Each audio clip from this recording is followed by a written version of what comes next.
Setiap tanggal 10 Arafah, ada perkumpulan 40 wali di atas gunung di daerah Mekah.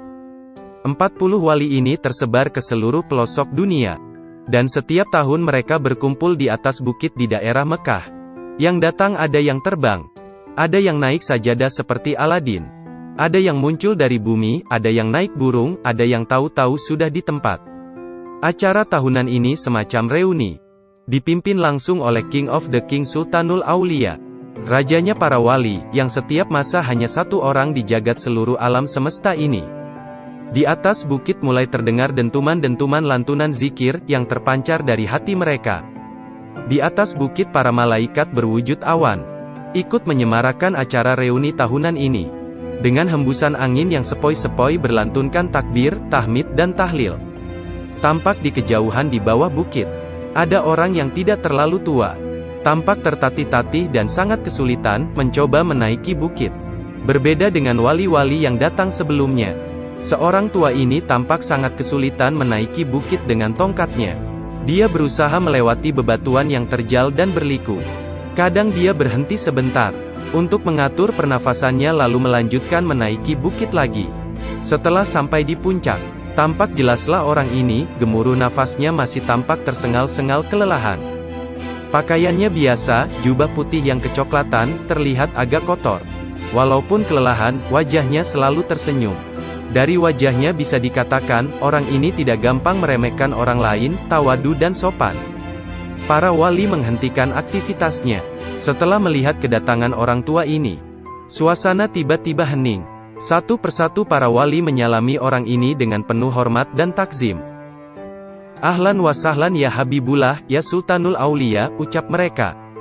Ternyata orang yang tampak biasa sekali ini adalah rajanya para wali, keramatnya dan kesaktiannya seakan tidak ada sama sekali. Tolong panggilkan Paidi. Are Indonesia itu suruh ke sini, ucap sang Sultanul Aulia kepada para wali di sela-sela kerumunan para wali.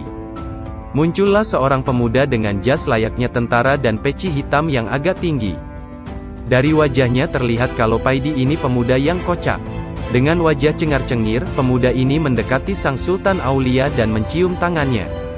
Setelah wali Paidi ini menghadap, sang Sultan ini berkata kepadanya, "Paidi, sini, aku minta rokoknya dan tolong sekalian masak air buatkan kopi." Wali yang kemana-mana membawa rokok dan kopi, hanya wali dari Indonesia. Sehabis dari pertemuan di Mekah, wali Paidi kembali lagi ke Indonesia. Wali Paidi ingin mencoba ilmu yang baru saja didapat dari temannya, wali dari India yang bernama Nasir Khan. Ilmu yang dipelajarinya yaitu ilmu melipat bumi. Teman wali Paidi ini memang terkenal sakti. Seluruh biksu di India tidak dapat menandingi kesaktiannya. Bahkan biksu dari Tibet banyak yang masuk Islam. Setelah kalah bertarung dengan Nasir Khan ini, ketika berangkat ke Mekah wali Paidi nunut temannya dari India ini. Wali Paidi hanya disuruh menggandeng tangannya. Lalu tiba-tiba saja, wali Paidi dan temannya Nasir Khan sudah berada di Mekah, di atas bukit tempat pertemuan. Karena kasihan, wali Nasir Khan ini mengijazahkan ilmu melipat bumi kepada wali Paidi. Supaya di acara pertemuan-pertemuan yang akan datang, wali Paidi tidak repot mencari tunutan lagi.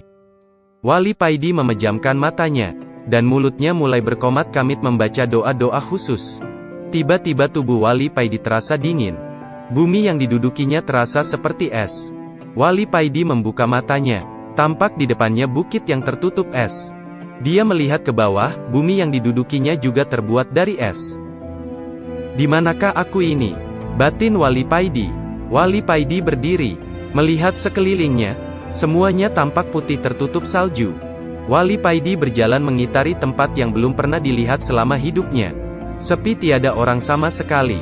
Lamat-lamat wali Paidi mendengar ada orang yang bersenandung membaca solawat. Wali Paidi dengan langkah perlahan-lahan mengikuti asal suara senandung solawat tersebut. Dan tampaklah di depannya beruang besar putih, membungkuk di tepi sungai mencari makanan ikan segar. Masya Allah, ternyata yang bersenandung itu bukan manusia, tapi beruang putih ini. Wali Paidi berhenti. Beruang putih itu menoleh kepada wali Paidi dan berkata kepadanya, "Assalamualaikum," ucap beruang itu. Waalaikumsalam, jawab Wali Paidi dengan perasaan kaget dan heran. Kamu Wali Paidi ya? Aku tadi dapat kabar. Kalau nanti ada orang yang kesasar ke sini, namanya Wali Paidi, ucap beruang itu. Setelah memakan ikan yang baru didapatnya, beruang putih itu melanjutkan berkata lagi. Kamu jangan khawatir. Memang sudah biasa orang belajar itu. Tidak bisa langsung menguasai ilmu yang baru didapatnya. Cobalah sekali lagi, kata beruang tersebut lalu pergi meninggalkan Wali Paidi. Wali Paidi diam 1000 bahasa. Wali Paidi mendongak ke atas melihat posisi matahari. Ternyata dia kesasar ke kutub selatan, dan bertemu beruang putih yang bisa bicara.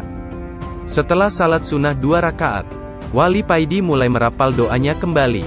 Seketika, Wali Paidi membuka matanya kembali. Dan betapa kagetnya Wali Paidi. Ketika membuka matanya tampak di sekelilingnya banyak orang berlarian. Dengan memakai baju gamis selutut memakai surban. Tampak di tangan mereka senjata AK-47, terdengar suara bising peluru berseliweran. Aduh, kesasar lagi aku ini. Tadi kesasar ke kutub selatan. Sekarang kesasar lagi ke Afghanistan, wes kok gak kesasar ke Hollywood saja. Wali Paidi mengamati salah satu pasukan yang semuanya berjenggot panjang. Wali Paidi tersenyum sendiri melihat jenggot mereka. Memang di negara yang dikuasai Taliban ini, bukan operasi helm yang dilakukan di sana, tapi operasi jenggot. Kalau ada laki-laki yang tidak berjenggot maka kena tilang. Wali Paidi berdiri berjalan mencari ke tempat yang sepi. Wali Paidi tidak suka dengan peperangan. Wali Paidi memutuskan untuk langsung pergi saja. Setelah menemukan tempat yang sepi, Wali Paidi mulai merapal doa-doa ilmu melipat buminya lagi. Angin sepoi-sepoi menerpa wajah Wali Paidi. Wali Paidi membatin, mudah-mudahan tidak kesasar lagi. Wali Paidi membuka matanya perlahan-lahan. Tampak di depannya rumah yang terbuat dari kayu. Persis rumah para transmigrasi di luar pulau. Tidak lama kemudian, keluarlah seorang tua berpeci putih dengan baju takwa dan bersarung. Melambaikan tangannya memanggil Wali Paidi. Wali Paidi teringat dengan orang tua ini. Beliau adalah Habib Ali Al-Habsyi Pahat Malaysia, yang kemarin juga ikut pertemuan di Mekah. Masya Allah, ternyata aku masih kesasar lagi, batin Wali Paidi. Wali Paidi melangkahkan kakinya mendekati Habib Ali Al-Habsyi. Wali Paidi teringat beberapa tahun yang lalu, ketika Sayyid Maliki dari Mekah mau berkunjung ke dalamnya Habib Ali ini. Di dalam perjalanan, Sayyid Maliki ini tiba-tiba merasakan rindu yang amat sangat terhadap datunya baginda Nabi Muhammad. Setelah sampai di depan Habib Ali hanya menyuruh masuk Sayyid Maliki. Sedang rombongan yang lain disuruh menunggu di luar. Beberapa menit kemudian, Sayyid Maliki keluar dengan beruraikan air mata. Sayyid Maliki menangis terseduh-seduh.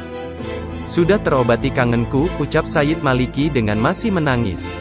Ternyata, ketika Sayyid Maliki masuk ke Habib Ali, Sayyid Maliki dipertemukan oleh Habib Ali dengan baginda Nabi Muhammad. Subhanallah. Mari masuk nak, jangan melamun saja, ucap Habib Ali. Inggih mbah, jawab Wali Paidi. Lalu melangkah mendekati Habib Ali. Setelah mencium tangan beliau, Wali Paidi masuk ke dalam. Kamu memang gak bakat dengan ilmu melipat bumi itu nak Paidi.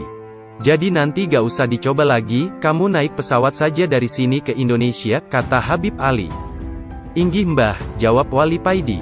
Siapa tahu nanti ketika kamu naik pesawat, kamu bertemu dengan Mulan Jamila yang kamu gandrungi itu. Goda Habib Ali. Wali Paidi hanya bisa tertawa mendengar godaan Habib Ali ini.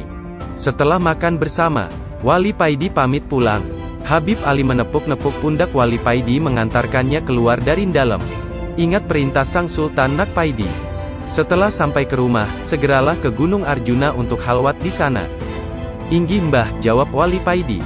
Setelah mencium tangan Habib Ali, Wali Paidi beranjak pergi ke bandara, naik pesawat pulang ke Indonesia. Setelah beberapa hari di Indonesia, Wali Paidi ini berencana melakukan suluk nyepi ke gua di Gunung Arjuna. Sesuai perintah Sang Sultanul Aulia, Wali Paidi mulai berkemas untuk berangkat ke Gunung Arjuna. Berpres-pres rokok sudah disiapkan. Mulai jisamsu, gudang garam dan jarum, sudah lengkap, tidak ketinggalan kopi satu black juga di bawahnya. Setelah sampai di kaki Gunung Arjuna, Wali Paidi mulai mendaki mencari gua yang dimaksud oleh Sang Sultanul Aulia. Pada hari yang ketujuh sejak pendakian Wali Paidi akhirnya menemukan gua tersebut. Gua itu mulutnya kecil tertutup ilalang tapi dalamnya luas. Di pojok kiri ada sumber mata air. Dan di pojok kanan ada batu yang menyerupai meja. Yang kemungkinan oleh yang punya gua ini dulu dipakai untuk sholat. Wali Paidi menaruh barang bawaannya di sebelah batu yang mirip meja tersebut. Dan pergi menuju ke mata air untuk mandi dan berwudu. Ketika mandi, hati Wali Paidi ini dengan sendirinya berzikir dengan cepat dan otomatis. Pengetahuan ruhani Wali Paidi semakin bertambah. Hatinya berbunga-bunga tanpa dapat ia cegah. Nur basirahnya semakin terang benderang. Setelah berwudu, Wali Paidi ini melakukan salat di atas batu yang mirip meja itu. Beratus-ratus rakaat tanpa terasa telah berlalu. Dan Wali Paidi baru sadar ketika terdengar ayam berkokok. Wali Paidi turun dari batu menuju tempat perbekalannya untuk membuat kopi. Dan duduk santai sambil merokok.